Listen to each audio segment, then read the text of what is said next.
Hey student, watch this video and learn how to think in English with 3 very nice strategies.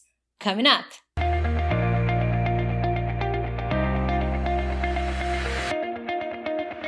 Hey friends, Teacher Prix here to help you talk to anyone, anywhere, anytime in English. First of all, thank you so much for joining me on another English lesson.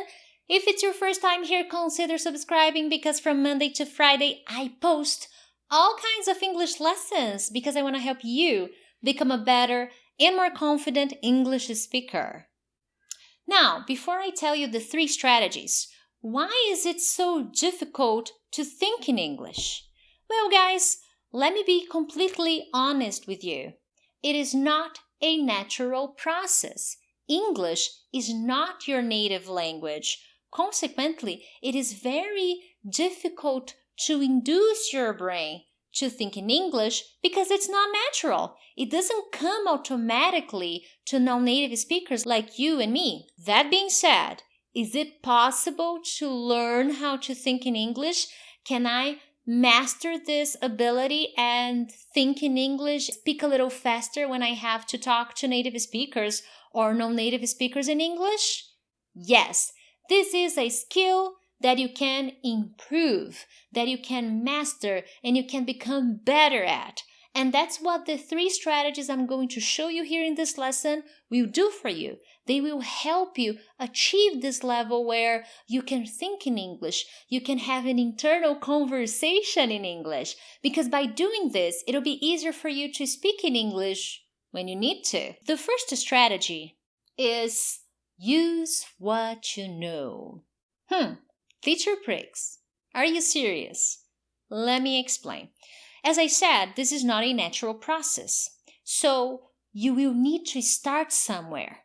You will not start by having long 2-hour moments where you speak English in your mind. That's not going to happen. In fact, it's going to be very tiring in the beginning. When I say use what you know, I'm trying to tell you to build this ability gradually with the information you already know in English. So start by very simple conversations, very basic things. Start with very short practices, 5 minutes, 10 minutes. If 5 minutes, if this is too much for you, 1 minute, 2 minutes, and then you will gradually build up this ability. So start with what you know means start from the basic. So if you know how to do your introduction and you can do that well, all right, practice that here. Awesome. Finish that and you became comfortable with that. You remember the words very easily. Then you go to the next level, explaining your last weekend. Then, as that becomes a little easier, then you can go to the next level and so on. You will see that, for example, with the last weekend, many students and many of you will get stuck with verbs. Verbs in the past you will not remember. So, you will begin to identify the moments when it's difficult for you to think in English. And if it's difficult for you to think, it is difficult for you to talk.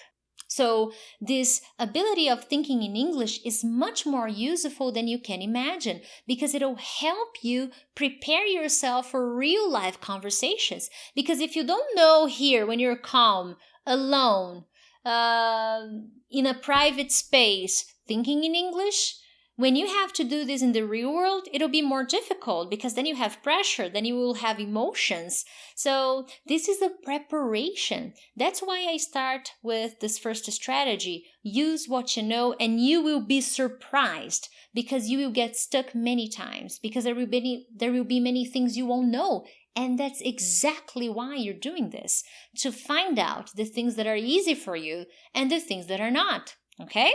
The second strategy, which I believe is the most difficult for English learners to understand. Yes, discipline.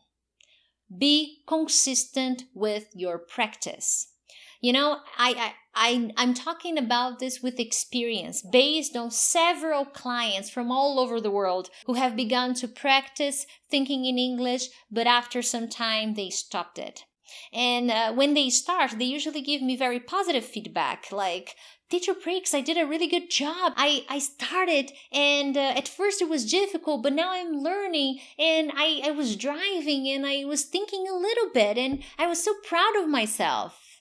Nice. 2 weeks later, are you thinking in English?